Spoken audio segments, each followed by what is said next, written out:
Halo semuanya, kembali lagi bersama Bapak dalam kegiatan belajar dari rumah. Hari ini kita akan belajar muatan pelajaran matematika, mengulas kembali pembahasan minggu lalu, yaitu mengenai pengumpulan data.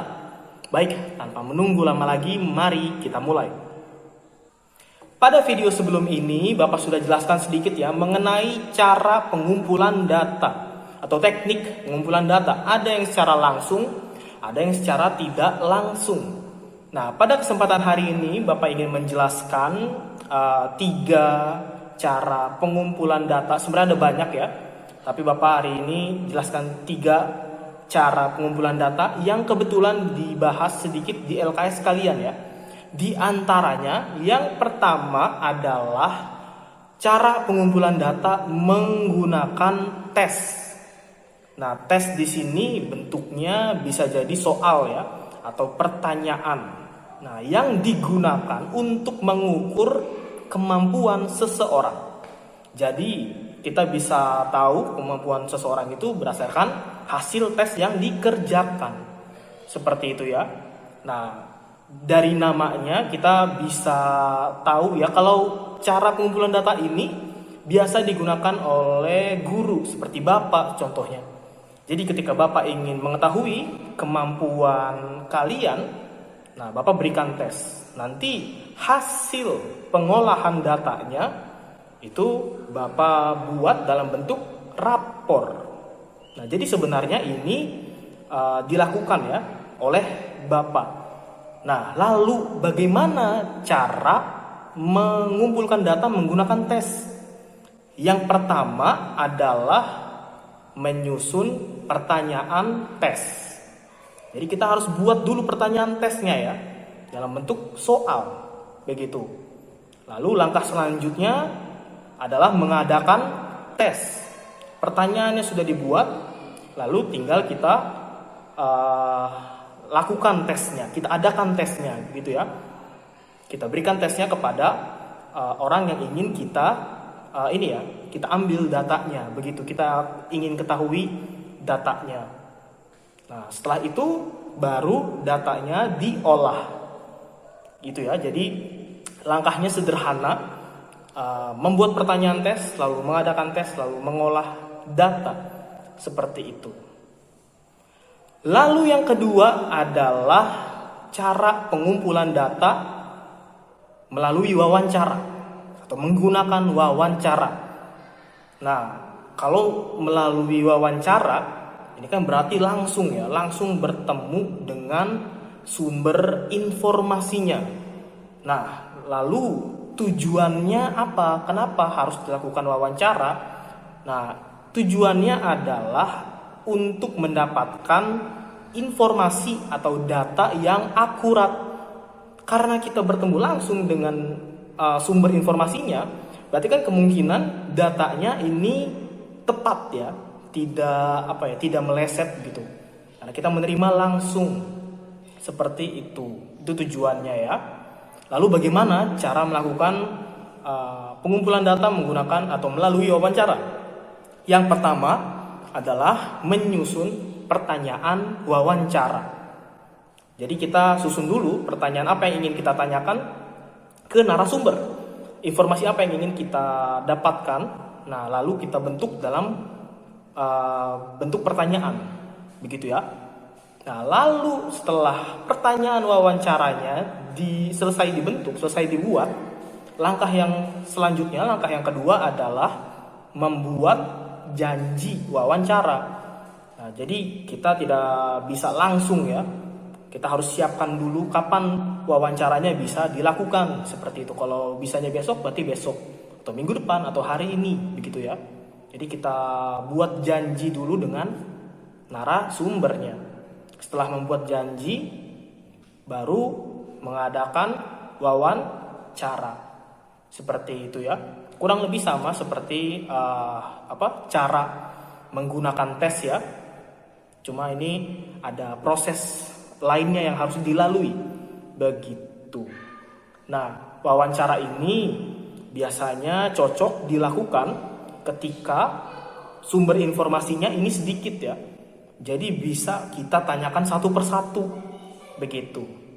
Namun bagaimana jika kita harus menarik data dari banyak orang? Misalnya kita memerlukan data dari 100 orang misalnya. Kan tidak mungkin ya kita wawancara satu persatu ya. Maka cara pengumpulan data yang paling tepat adalah dengan menggunakan kuesioner atau dengan cara mengisi isian singkat ya. Ini isian singkatnya disebut kuesioner. Nah, contohnya kalau kalian masih ingat waktu kalian masih belajar di sekolah ya, itu kan kadang bapak atau ibu guru memberikan ini ya, kertas kecil ya, yang harus kalian isi. Misalnya saat menentukan ekstrakurikuler, itu kan diberikan kertas kecil ya. Nah, itu merupakan salah satu contoh kuesioner. Jadi bapak tidak perlu menanyakan lagi ya satu persatu. Kamu ikut ekskul apa misalnya? Kalian tinggal isi, kumpulkan, lalu bapak mengolah datanya. Jadi tidak memakan waktu yang lama, tidak menggunakan energi yang banyak, datanya bisa terkumpulkan semua. Itu salah satu keuntungan menggunakan kuesioner ya. Menghemat waktu, lalu menghemat tenaga. Jadi sangat cocok digunakan ketika kita memerlukan data dari orang yang banyak begitu ya, dari sumber yang banyak. Beda dengan wawancara. Lalu bagaimana cara melakukan pengumpulan data ini? Yang pertama adalah buat pertanyaan kuesioner ya. Tergantung informasi atau data yang kalian inginkan. Kalau bapak contohnya menginginkan data mengenai ekstrakurikuler, berarti pertanyaannya harus mengenai ekstrakurikuler. Ekstrakurikuler apa yang ingin Anda ikuti misalnya? Itu kan jawabannya singkat ya. Begitu. Atau jika bapak ingin mengetahui data mengenai rumah kalian misalnya, tinggalnya di mana, terus jarak perjalanannya atau lama perjalanannya, berarti tinggal bapak buat pertanyaan mengenai data tersebut. Misalnya alamatnya di mana, lalu kendaraan yang dipakai biasanya apa, begitu ya. Jadi tinggal disesuaikan aja pertanyaannya. Itu tadi langkah pertama ya, membuat pertanyaan kuesioner. Lalu langkah yang kedua adalah menyebarkan kuesioner. Setelah dibuat pertanyaannya, kita sebarkan ke orang-orang yang ingin kita ambil datanya ya, yang kita inginkan datanya. Entah itu misalnya siswa, kalau misalnya bapak kan guru, ini menginginkan datanya dari siswa misalnya. Atau misalnya Pak RT ingin mengetahui data dari warga RT-nya begitu ya, berarti ke sana nyebarinnya. Itu langkah yang kedua. Langkah yang selanjutnya mengumpulkan kuesioner yang sudah disebarkan. Kuesioner yang sudah disebarkan dikumpulkan lagi, lalu diolah, begitu ya. Jadilah kumpulan data yang bisa kita baca dan kita olah. Itu tadi penjelasan mengenai cara pengumpulan data. Selain cara pengumpulan data, yang harus kalian pahami adalah bagaimana cara membaca data dan menyajikan data ke dalam berbagai bentuk. Sebenarnya ini sudah kita bahas sedikit di minggu yang lalu, yaitu bagaimana cara menyajikan data ke dalam bentuk tabel. Ya, masih ingat ya?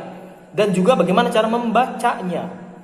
Bapak sarankan kalian pelajari kembali atau tonton kembali videonya ya, untuk kalian yang lupa. Jadi nanti tidak kesulitan ya saat mengerjakan soal latihan. Sekian pembelajaran untuk hari ini. Terima kasih sudah memperhatikan dengan baik. Jika ada yang kurang jelas, jangan ragu untuk tanyakan ke Bapak atau ke Bu Gebi sesuai dengan kelasnya masing-masing. Sampai bertemu lagi di kesempatan selanjutnya.